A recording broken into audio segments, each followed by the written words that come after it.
Hi everyone, welcome to this online talk from Shape Arts about accessibility in the arts. I'm going to do a quick introduction about the talk and introduce Elinor, and then I'll pass over control to her. So my name is Sophie and I'm one of the MA Curation students at Norwich University of the Arts. And this is as part of my ASU2 project with developing a platform called Empowering Arts, which aims to support and promote artists surrounding accessibility.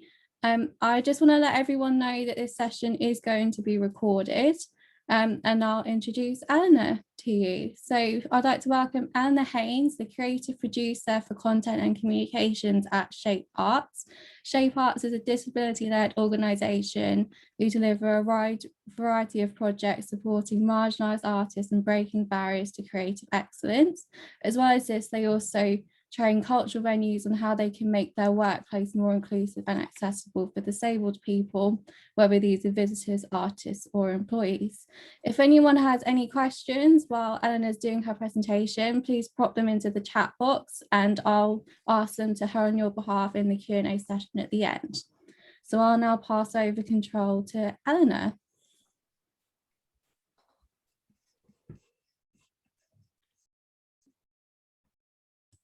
Hi, yeah, sorry, my computer mouse has just disappeared, so I'm just trying to close the chat box with no mouse, which is proving quite difficult. Can you see, I'm assuming you can't actually see the chat thing, so it doesn't really make that much difference to me. As long as there isn't a chat box in the middle of the screen, we're all good. Cool. Actually, that's probably quite good because then I can see people's messages. Okay, cool. Yes, so thank you, Sophie, for your introduction. And my name is Ellie Hayes and I am a creative producer at Shape Arts. And Shape is a disability-led arts organisation and we work to remove barriers to creative excellence by providing opportunities for disabled artists, training cultural institutions and organisations to be more open to disabled people, and through running participatory arts and development programmes. We're based in London. We used to be based in Kentish Town, but now we're in Peckham. And we've been operating since 1976, when the charity was founded by Gina Levette MBE with funding from the Gulbenkian Foundation. I've got notes on my phone, like down here, by the way, which is why I keep looking down, but my attention is very much here.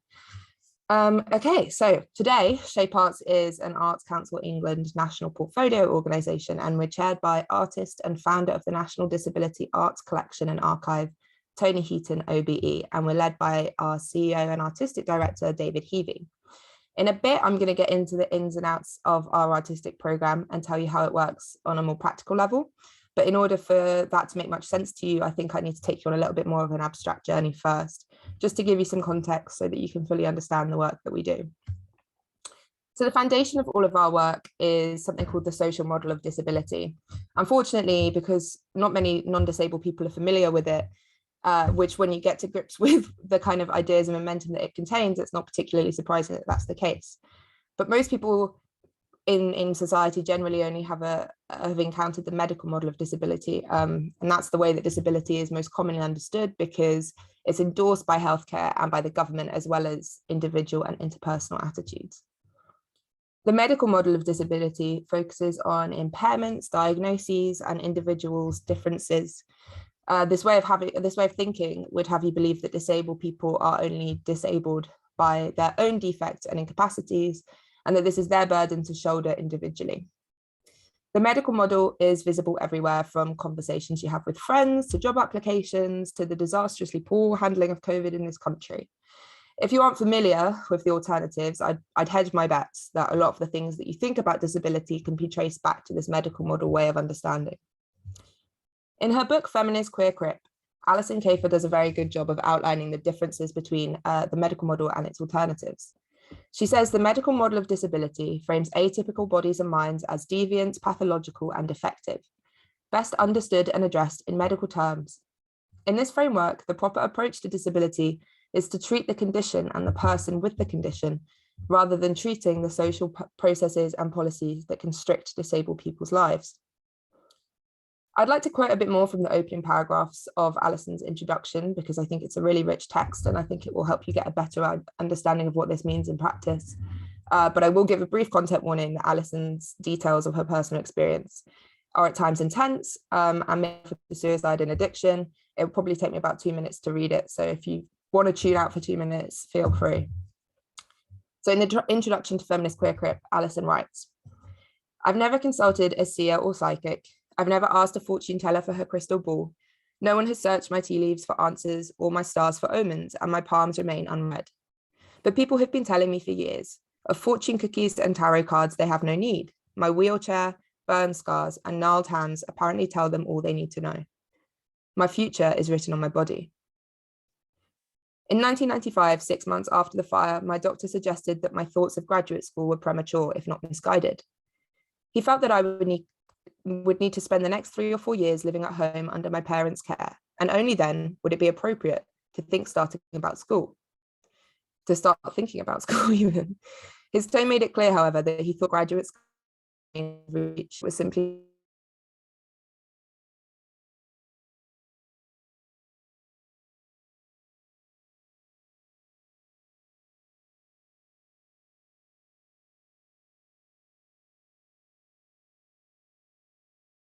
in isolation brought on by disability. Fellow rehab patients, most of saw equally bleak horizons before me. One stopped me in the hallway to recommend suicide, explaining that life in a wheelchair was not a life worth living. His son, he noted offhandedly, knew to let him go if he was eventually unable to walk. My future prospects did not improve much after leaving the rehabilitation facility, at least not according to strangers I encountered and continue to encounter out in the world. A common response is for people to assume they know my needs better than I do, going so far as to question my judgment when I refuse their offers of help. They can apparently see into my immediate future, forecasting an inability to perform specific tasks or predicting the accidents and additional injuries that will result. Or taking a longer view, they imagine a future that is both banal and pathetic. Their visions assume a future of relentless pain, isolation, and bitterness, a representation that leads them to bless me, pity me, or refuse to see me altogether. Although I may believe I'm leading an engaging and satisfying life, they can clearly see before me the grim future that awaits me. With no hope of a cure in sight, my future cannot be anything but bleak. Not even the ivory tower of academia protected me from these dismal projections of my future. Once I made it to graduate school, I had a professor reject a paper proposal about cultural approaches to disability. She cast the topic as inappropriate because insufficiently academic. As I prepared to leave her office, she patted me on the arm and urged me to heal, suggesting that my desire to study disability resulted not from intellectual curiosity, but from a displaced need for therapy and recovery. My future, she felt, should be spent not researching disability, but overcoming it. These grim imagined futures, these suggestions that a better life would of necessity require the absence of impairment, have not gone unchallenged. My friends, family, and colleagues have consistently conjured other futures for me, refusing to accept ableist suggestions that disability is a fate worse than death, or that disability prohibits a full life. So this account is deeply personal, but that doesn't mean that it's rare or unique. Disabled people, particularly those who have prolonged experience of medicalized environments or those who are reliant on care in all of its forms, are often forced to come up against these sorts of attitudes that would have them believe that their lives and the lives of disabled people generally are somehow inferior or undesirable. With all of this in mind, I'm sure that you can foresee the anger and frustration that disabled people end up feeling about the way that disability is talked about, let alone the physical and practical barriers that we face in terms of access and opportunity. In the late 20th century then, disabled activists and their allies, many of whom are in our extended network of friends and colleagues that shape to this day, began a campaign against ableism in the government and wider society, staging protests and sit-ins intended to make their cause unignorable. Funnily enough, this weekend, there was a BBC drama about this, so I would check it out if you have access to BBC iPlayer. So as this movement for disability rights grew in size and energy, the social model was born. It was a direct counter-narrative to the medical model and the relentless individualism that underpinned both the marginalization of disabled people and the encroaching tide of precarious financial capitalism. The social model affirmed that disabled people are disabled by society and not as a result of their individual impairment. This means that people are disabled by the barriers that they face, which can be physical, attitudinal, and systemic. The medical model ignores the construction of such barriers in society, and thus offers no solutions or possibilities for disabled people to overcome them other than through their own individual bravery. Essentially, the social model takes the focus away from individual impairment and places it on governments, institutions, and society in general to address the barriers that disabled people face that prevent them from being included. Gina, Tony, and David, and most people involved with SHAPE through work or art, are part of this radical movement of disabled creatives pushing for systemic societal change. SHAPE Arts itself came directly out of the disability rights movement and the sub-movement in disability arts, which emerged from that. Things have changed a lot since 1976, most notably with legislation like the 1995 Disability Discrimination Act, which has changed a lot of what we do day to day to some degree, but disabled and marginalised creatives still face daily barriers within our cultural landscape. The purpose of me telling you all of this is to demonstrate not only the activist underpinnings of our organisation, but also to show you the scale and potential of the principles that guide our work. The social model isn't perfect, and there are constantly new discourses emerging around things like language and identity, but it offers us a way of imagining alternative futures, as Alison Kafer would say, in which not only ableism ceases to exist, but by extension and relation to the social force of ableism, the social model can work towards empowering and collectivizing all marginalized people in an intersectional manner. So with that out of the way, I'm excited to show you how the social model actually underpins our artistic work as an organization. We never place expectations on artists to make work about disability. It's totally their decision what direction their practices take. But in the creation and production of the artwork, we employ strict standards of accessibility and care. I'll go into some examples of different projects and works that we've been involved with and give you an overview of the sprawling web that makes up our programme. In recent years, SHAPE has cemented itself as a leader within radical heritage.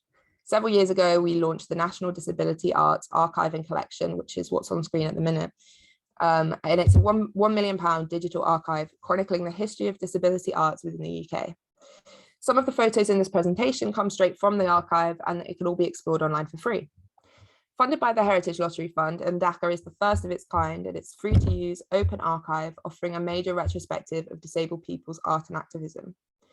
More recently than that, we've begun work on the National Disability Movement Archive and Collection, or NDMAC. A heritage project of similar scale and name, as you can tell, NDMAC zooms out to the disability rights movement and looks at the role that this movement played in changes such as the DDA, which was brought about in 1995. As well as archiving culture, we produce and curate our own. The rest of our artistic programme includes an annual SHAPE Open, our flagship Adam Reynolds Award, the SHAPE Collection, and Unlimited. The Adam Reynolds Award is a 10K bursary given in support to a mid-career disabled artist looking to develop their practice and build their profile by offering funds and a key development opportunity in connection with a high-profile cultural location or gallery. The ARA, for short, was established in 2008 in memory of the life and work of sculptor Adam Reynolds. In 2020, artist Jason Wilshire Mills was the winner of the ARA, and he used a year in isolation to develop his work in augmented reality and huge inflatable sculptures. Some of Jason's ARA-funded projects were delayed because of the pandemic, but he spent his time isolating, working from his house in his garden, and got a lot of love from his neighbours and the national press as a result.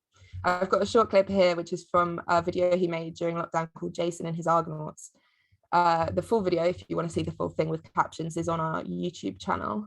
But now I need to try and find my mouse. Is that going to work? There we go. Okay, cool. So this, hopefully you're able to hear it. In my garden, home, self-isolating, testing out the augmented reality experience, which myself and Hot Knife Digital Media have created for the Folkestone Triennial sculpture that is being made as we speak, is being built and will be unveiled next year. And it tells a story of William Harvey, who discovered how the circulation system worked, the human body. And that was before COVID-19 happened. So when I started making the work, I think some of that kind of fear and hope and all those emotions went into the work. And this idea of the beating heart became more and more important, because there's nothing more representative or symbolic of life a beating heart thudding away, because it reminds you that you're still alive.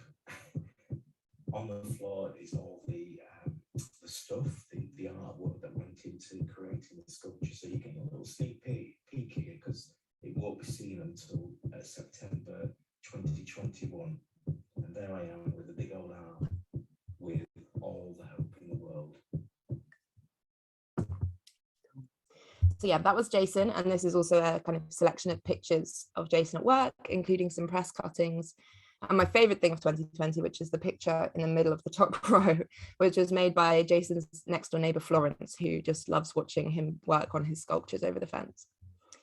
Jason's experiments with augmented reality led to our annual ARA group show also taking augmented reality form. Artist Rebecca Ubuntu, Uma Breakdown, and writer Sophie Health joined Jason to create a world of their own as part of Unfolding Shrines, which we released as a free augmented reality app in March last year. You can download it from the App Store and Google Play, or you can watch a full exhibition film on our website. It was fairly well received and started a lot of important conversations about accessibility and new technologies within the arts, as well as leading to other partnerships and opportunities, including working with Our Bike Gallery, who are based in Canning Town, who went on to develop an open call specifically for disabled artists, which Uma Breakdown won. I've got a short trailer here if it plays.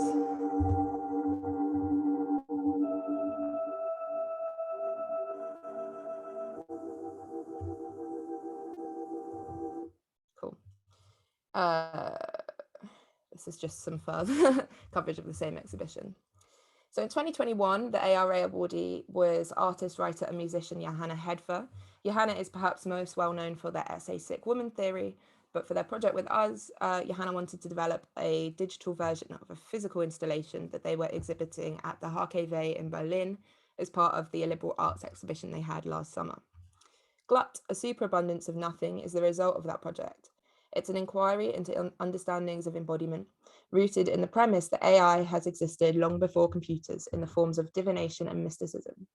Following this premise, Glut asks how, what, and where we can know and unknow what we think we do. One of the provocations of Glut is the question of whether Amazon, in predicting our desires and shaping our future, is our latest divining tool, a kind of contemporary mysticism. This is also another very brief trailer for the game, which you can find online via our website.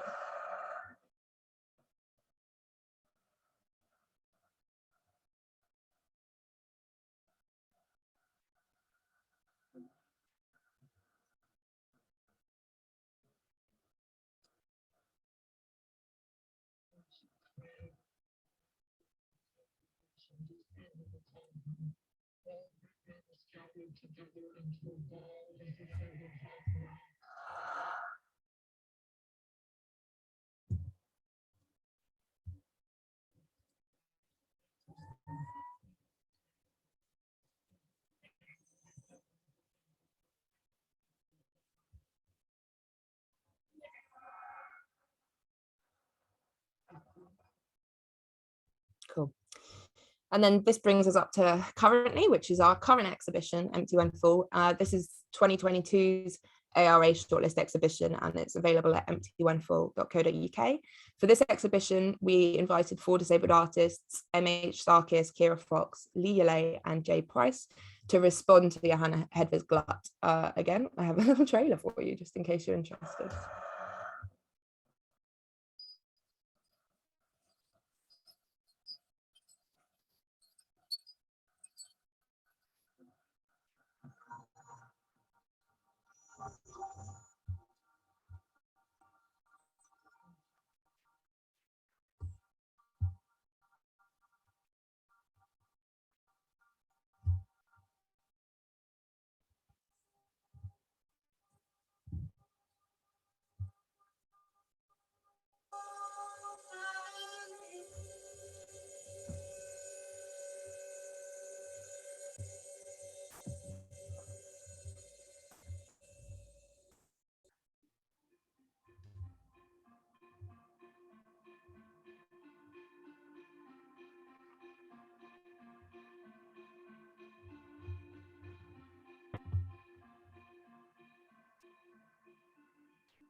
So moving on to a different part of our programme, the Shape Open is our annual group exhibition of disabled and non-disabled artists that seeks to challenge expectations around disability and disabled people. The show is usually centred around a disability-related theme, but we work to the social model of disability, like I said earlier, and we work through an intersectional lens. So this is quite a broad conceptual spectrum. Yinka Shonibare, CBRA, is the patron of the Shape Open. This was him with the 2019 winner, Catriona Faulkner. The way that we program the Shape Open has changed a lot in the last 2 years for obvious reasons. We've done 2 online shows, for example, but we've also changed the structure from a competition with one winner to a structure where all of the participants are paid and collaboration and ongoing development are encouraged and supported. The purpose of exhibiting work from both disabled and non-disabled artists, though we do aim to work with marginalised artists generally, is to wrong-foot the audience to some degree. We want people who may come with preconceptions about disabled people and art made by disabled creatives to have those assumptions challenged. If they don't know whether someone identifies as disabled or not, we can try and catch them off guard. This year's exhibition, last year's exhibition was titled All Bound Together. It was somewhat a development of the previous years, which was called The Future is Loading, in that it sought to untangle some of the themes and ideas that have emerged over the course of the pandemic. Particularly in this exhibition, we invited artists to engage with the notion that we've all been in it together, especially disabled people. The exhibition was hosted on a bespoke website that we designed with Frontwards Design, and we really tried to create a digital exhibition as an experience that wasn't 2D, it wasn't flat, but it also wasn't a direct recreation of inaccessible white cube gallery spaces, which I've seen quite a lot of online, and you've really got to wonder what the point of recreating the barriers to access are. There is an opportunity here with digital delivery to do something different. Why would we recreate the same spaces with the same problems? So we tried to create kind of rooms and a curatorial theme to guide people through, as you can see from this screenshot. The exhibition is still online, so you can still view it at allboundtogether.com. We got some really great coverage for the exhibition this year, which I mentioned because, as you can imagine, if it's hard enough being a disabled artist, getting press coverage for disabled art is also a bit of a challenge, and I could probably do a long talk on that just on its own. But it is getting better and it's getting easier. So for the Shape Open last summer, one of the artists was invited onto Radio 4's front row to discuss her work.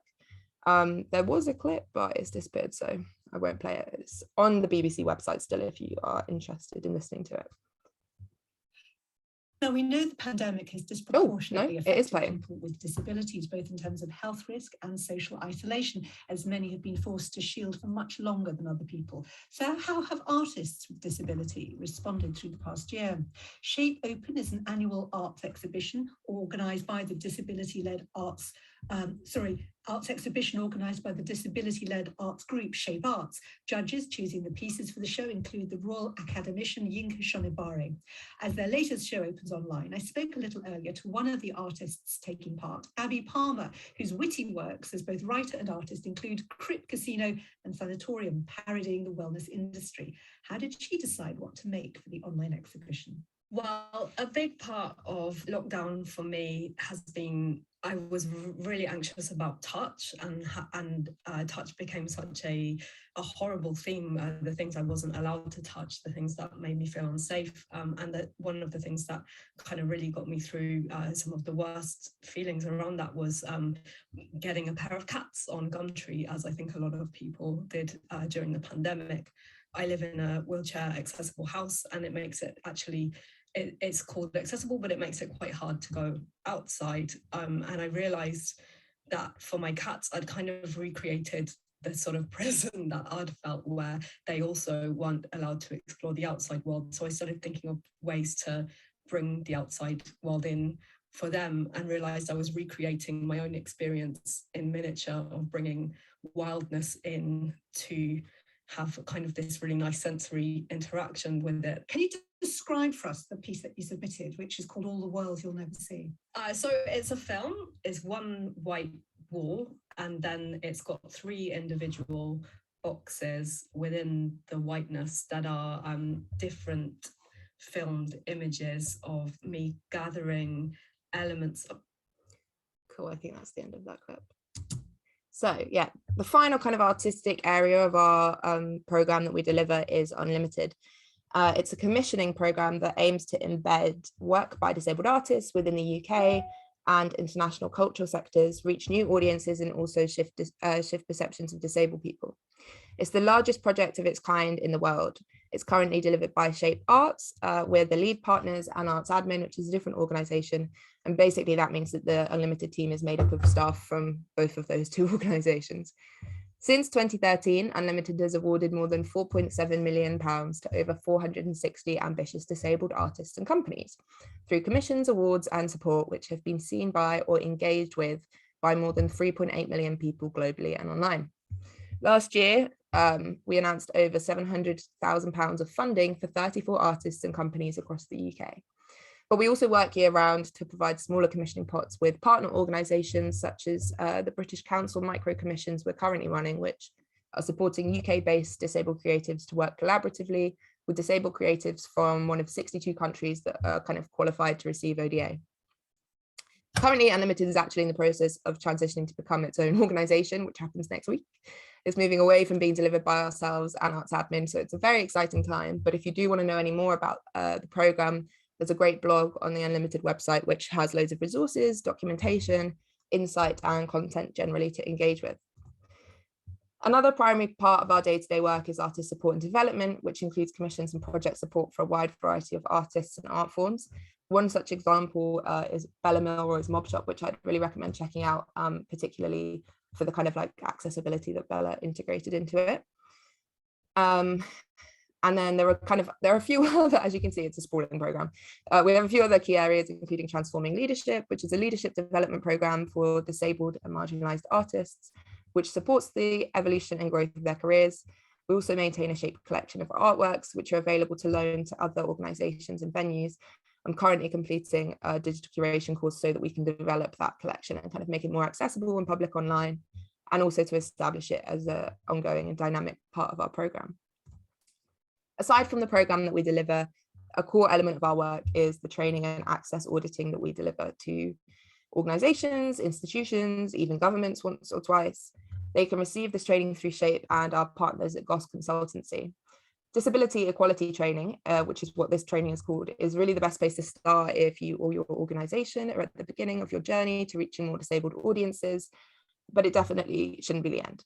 Most recently, in terms of significant partnerships, we've become a partner of Shoe, the shoe company, bit random, but they have provided incredible opportunities for our artists and for whom we have provided comprehensive training and access auditing services. To kind of summarize the relationship that this has to accessibility within the arts, obviously all of our work has accessibility at its core, and we consider it from both production side of things in terms of the people working on the project, but also in terms of the audience receiving it. So I wanted to point out a couple of good resources or places that you can find resources in case you have a specific kind of interest in any of this.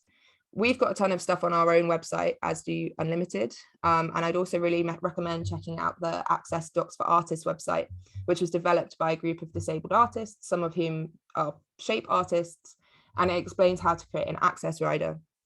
Access riders are basically like riders that celebrities get when they perform somewhere, where they ask for specific things to be ready for them when they arrive. It's the same concept, except it's a method by which disabled people can outline their needs and how the organization or venue that they're working with might best support them and make the experience accessible. So yeah, I guess after this kind of whistle-stop tour, I thought I'd give you some more concrete examples of the basics when it comes to access. Obviously, the biggest barrier for non-disabled people and for many disabled people when it comes to programming accessible arts events, or if you are yourself disabled as an artist, is a lack of kind of knowledge. But once you get into the knowledge and once you find the resources, it's actually fairly straightforward. There's kind of a lot of things that you can do to cover a lot of bases. So I suppose this was my, I guess, checklist for creating artwork with accessibility in mind from the beginning, which I would say is probably the key thing to consider. Accessibility should be integrated from the start. It should be accounted for in the budget. We recommend to people that we work with that 15% of a budget is allocated for access costs, whether that's for the team creating whatever is being created or for the audience provision, such as BSL. So speaking of audiences, I think when it comes to accessibility, the best place and the most important place to start is your audience. You should know who your audience is. And if need be, you should just speak directly with members of the audience because they know their needs best. Disabled people aren't a monolith, and there is no kind of, if somebody says that something is fully accessible, then it's not true. They might not be lying, they might just not know, but it's not true because it's impossible to account for every single person's needs. And often access needs are in conflict. So it really is a case of making sure you know who is going to be in the room or who is going to be receiving the content so that you can kind of tailor it around that rather than assuming that you've covered everything. Alternative formats are key. So if you have written text, for example, or videos, things like British Sign Language interpretation, captioning, transcripts, audio description, they're all really important. If you're doing things physically and in person, tactile versions of sculptures for visually impaired audiences are really useful and really popular. And also think about the physical barriers of obviously like the venue, the local transport links, things like toilets. Basically, you just want to make sure that you have a good grip on what is available, because transparency is fundamentally the most important part. At least then you can communicate what is and isn't on offer. Another thing to think about is accessible marketing. Shape and Unlimited delivered a accessible marketing guide, which was recently updated, and it's on the Unlimited website, so I'd recommend checking that out. But essentially the questions that you need to be asking yourself is, how are the audience coming to find your work? What happens when they get to your work? And also, who are the people around you in production, and how are their needs being met more broadly? So I've got a little bit more of a speaking bit, but this is my email address should anyone want to write it down for future use. But after this whistle-stop tour of our sprawling programme, I wanted to kind of bring us full circle to reflecting again a bit more on the social model and what it means for everybody in society, and not just for disabled people. In the past year, we've heard a lot about flexible working and the 4-day week. We've been afforded office chairs for our home and greater flexibility around sick leave if we've been lucky. But it's important to remember where ideas like this often begin, and it's often from this anti-capitalist, disability activist demanding reasonable adjustments. It's largely because of them and the intersectional activists and networks that they belong to and orbit that rights are won which impact everybody and not just disabled communities. Though ultimately, we as in Shape Arts would love to not be needed, because we do want to remove the barriers to access that artists face. Now more than ever, when disabled and marginalised people are being written off by those in power as we reopen, we need to turn our attention to deconstructing the systemic barriers that continue to exclude, impoverish and take life from our disabled peers. I encourage you to go away and do a bit of reading on this. We've got a great animation on the social model of disability on our YouTube channel, because like anti-capitalism and anti-racism, support for gender non-conforming people, calls to end the structural oppression that leads to poverty and the unequal impact of the climate crisis, when we pay attention to the barriers that divide us in struggle, you might find that they can unite us in action. Structural inequalities impact us all, and removing them all together sets us all free. Cool. That is my part done, but if you have any questions, feel free to kind of put them in the chat, and I'm sure that Sophie will be able to read them out. And yeah, my email address is here should anyone desire it. Feel free to drop me any kind of questions that way.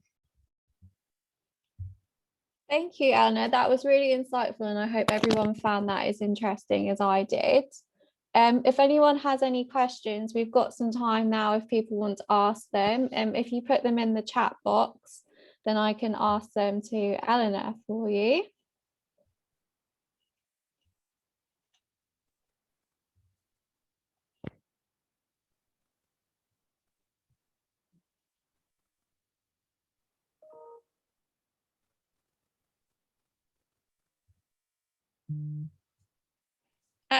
I'll ask a quick question. I'm not sure if you might be able to answer this, but say you are an artist who has a disability, how do they get in contact with you, or how do you end up working with them? It's a varied system, so it kind of depends on how they come to know who we are. Sometimes if they're kind of sent our way by a peer who is also an artist, then it might just be that they wind up in my email inbox. Essentially, we try to operate a somewhat open door policy to the degree that we will reply to everyone's emails with some form of like direction. It's not always going to be offering kind of one-to-one support sessions because we're a small team and have limited capacity, but we will reply with the knowledge that we have and be like, you could go there for mentoring, or you could try this.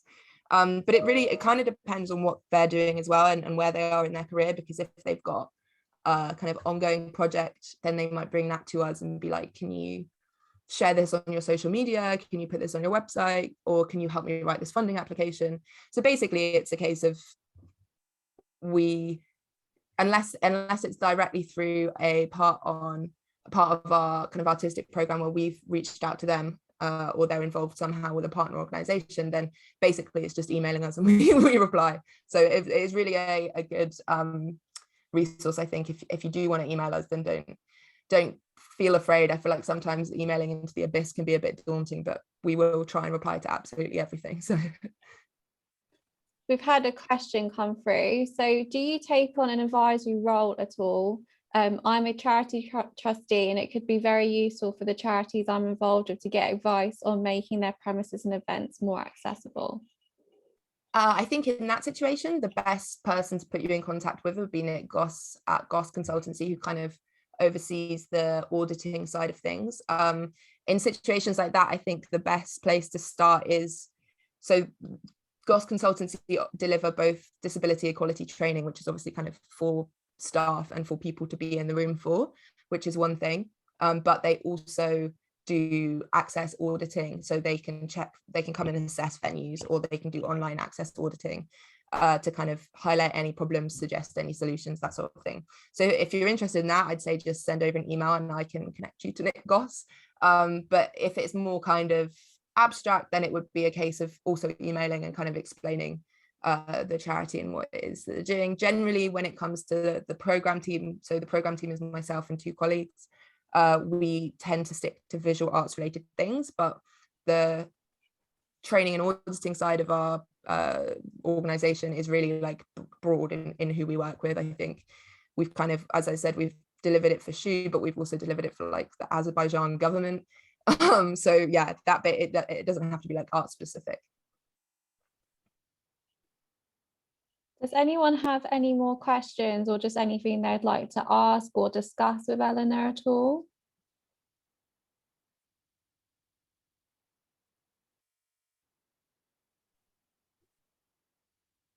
Cool. I guess I can, yeah, just to finish, I wanted to add that the fundamental benefit or purpose of me kind of running through our artistic program is to highlight the potential of like this untapped potential.